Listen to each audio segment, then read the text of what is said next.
Hello, thank you for coming to this Rush Hour concert today. I'm Robbie Ellis. We got a quick pre-concert talk. The concert's going to start properly at 5:45. This is a chamber music series, and today's concert is called New Music for a New Age. We've got 3 musicians on stage. At no point will the 3 of them be playing all together. I have determined that much, but I'll introduce them for you. Pianist and composer of one of the pieces, Daniel Pesca. Cellist Isidora Nojkovic, and bassoonist Ben Roidl-Ward. So let's get to know the 3 of you one by one. Ben, you've got the talkie stick. You teach. You have some position at U of I, and you perform like lots of different ensembles. Yeah. What do you get up to? Yeah, thank you, Robbie, and good evening, everyone. It's wonderful to be here. I'm the assistant professor of bassoon at the University of Illinois at Urbana-Champaign. I actually just finished my first year teaching there, so it's a new position for me and one that I'm enjoying very much. I play a lot up here in Chicago. I'm the principal bassoonist of the Chicago Sinfonietta, and I'm also a member of the contemporary music ensemble, Ensemble Del Niente. So I think of Chicago really as my artistic home, and it's always such a pleasure to play up here. And you're associated with the Lucerne Festival. It's a pretty prestigious classical music festival, but what is a contemporary leader? Thank you for sounds asking. like a Christian worship music position or something. Not quite. But so yes, I do a lot of work at the Lucerne Festival, which is a large music festival in Lucerne, Switzerland. I first went there as a member of their summer academy in 2017. And since then, I've gotten to go back multiple times, first as part of their alumni ensemble. And then in the last 4 years, we've had this program called the Contemporary Leaders, which is made up of alumni of the Academy who get together to program a short festival of contemporary music in November. And we also now go back to serve as coaches for the Academy as well. So it's been a real pleasure to get to work over there a lot in the last couple of years. And this concert is very much contemporary music, mostly living composers. We'll get to know Isidora. So you're a cellist. You also perform around the place. You also have a teaching job. That's correct, yes. So my name's Isidora, like Robbie mentioned. Very excited to be here. So I perform in Chicago a lot as a freelancer. I also play in the Varro String Quartet. I've been teaching at University of Northern Iowa for the past 2 years, but for those of you who know where Cedar Falls, Iowa is, it's a bit of a long drive, so I've actually left that position a couple weeks ago. But I still teach at Millikin University in Decatur down the road. I play a lot with the Lyric Opera here as a substitute musician and with some regional orchestras in the area. I'm also in a few, in a contemporary music group in Vancouver called Turning Point Ensemble, and I have various commissioning duos with Ben, my husband, and a few others, so kind of a patchwork of many projects that I'm really passionate about. I know that your 2 teaching jobs are not geographically terribly far apart in downstate Illinois. I'm guessing there's some convenience with travel there. Daniel, pianist and composer. So you've composed one of the pieces, but not the one that you're playing on the program today. Yes, that's right. Isidora is very generously and beautifully performing my piece in Solitude, which is a solo cello piece that I wrote in 2020.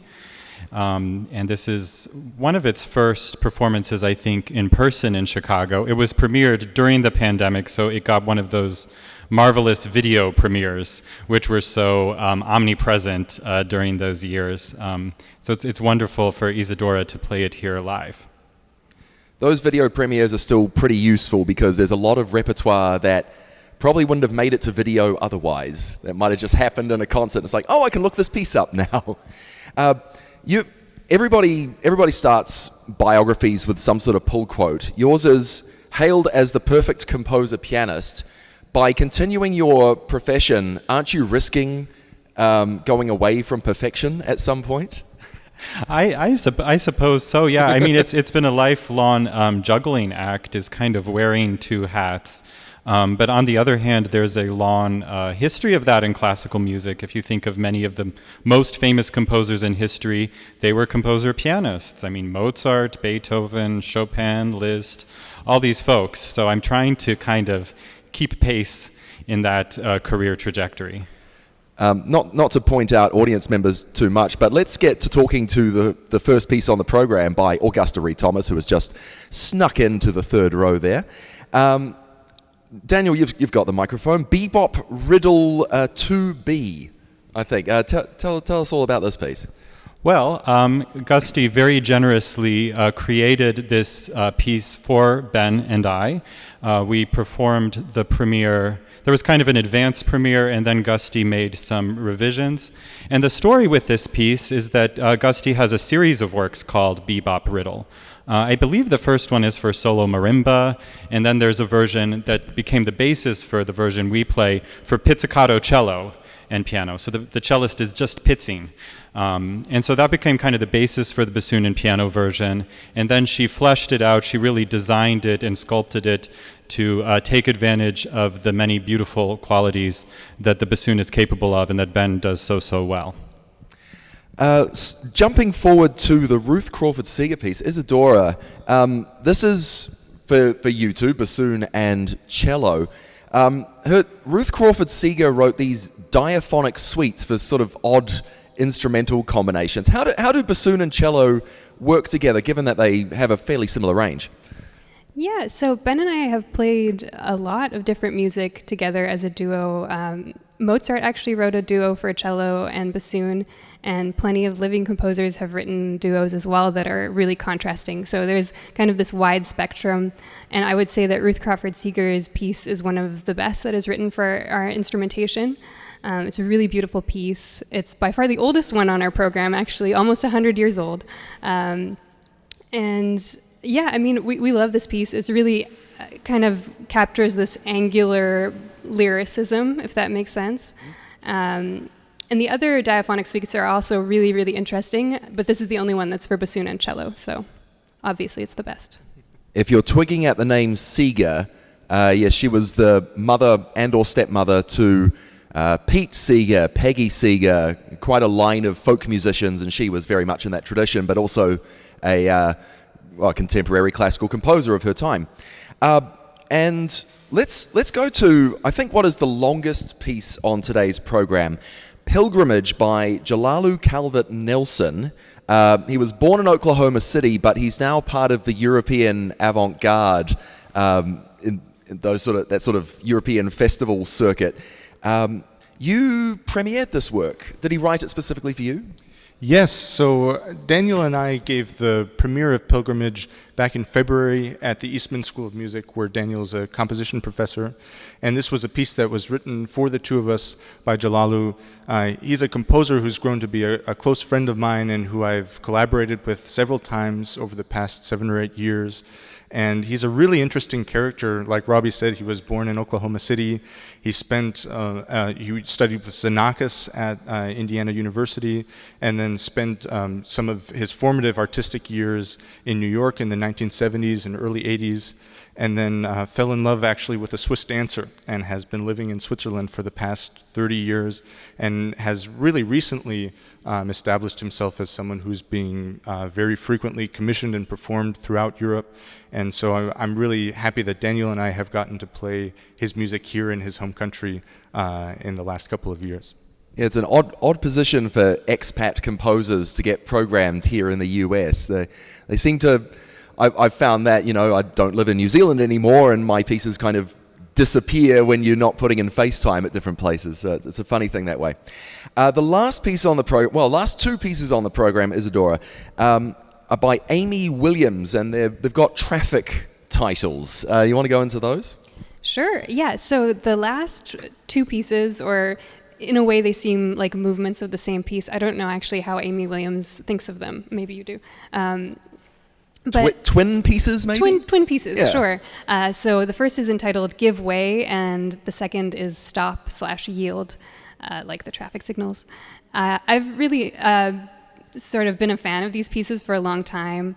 I've been listening to the recordings, so I was really excited to get the opportunity to perform them, especially with such a fantastic pianist. I don't know if you have anything to add about them. Yeah, they're fascinatingly written pieces in terms of kind of the relationship between the parts and the duo. I feel like Amy Williams designed the pieces so that each of our instruments has a very distinctive role and kind of is doing something that's very idiomatic for our instrument that only our instrument can do.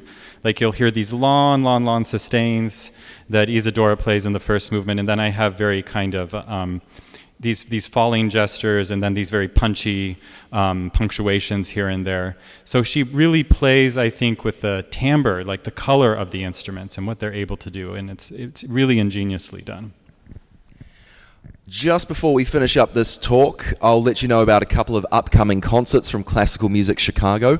The next Dame Myra Hess Memorial Concert is tomorrow at 12:15. It features Isabella Biscagna on viola and Nadia Adzi on piano. They're playing music of Clarissa Sard, Sergei Prokofiev, and Caroline Shaw. That is at the 17th Church of Christ Scientist, 12:15 p.m. You can also listen to it live on Classical WFMT.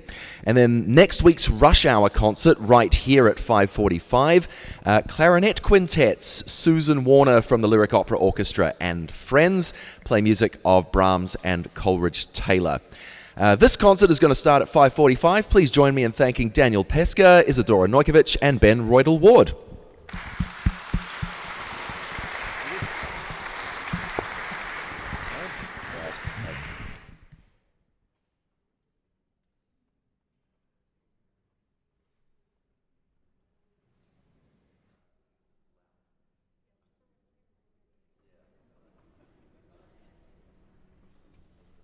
Welcome to this Rush Hour concert, new music for a new age. I'm Robbie Ellis. Rush Hour concerts are made possible through the generosity of the National Endowment for the Arts, the Illinois Arts Council Agency, and contributions from individual donors. Concerts are produced by Classical Music Chicago in partnership with St. James Cathedral.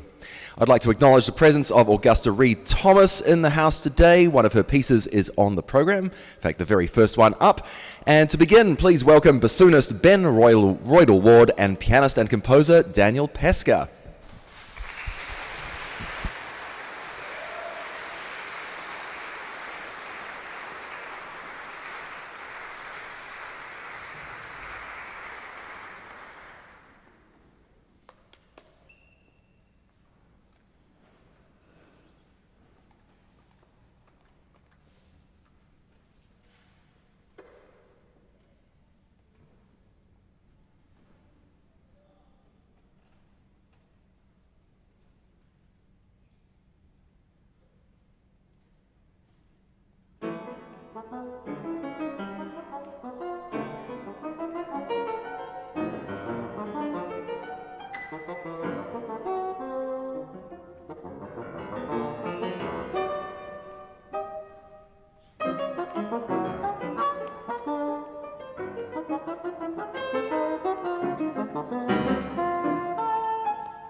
Okay.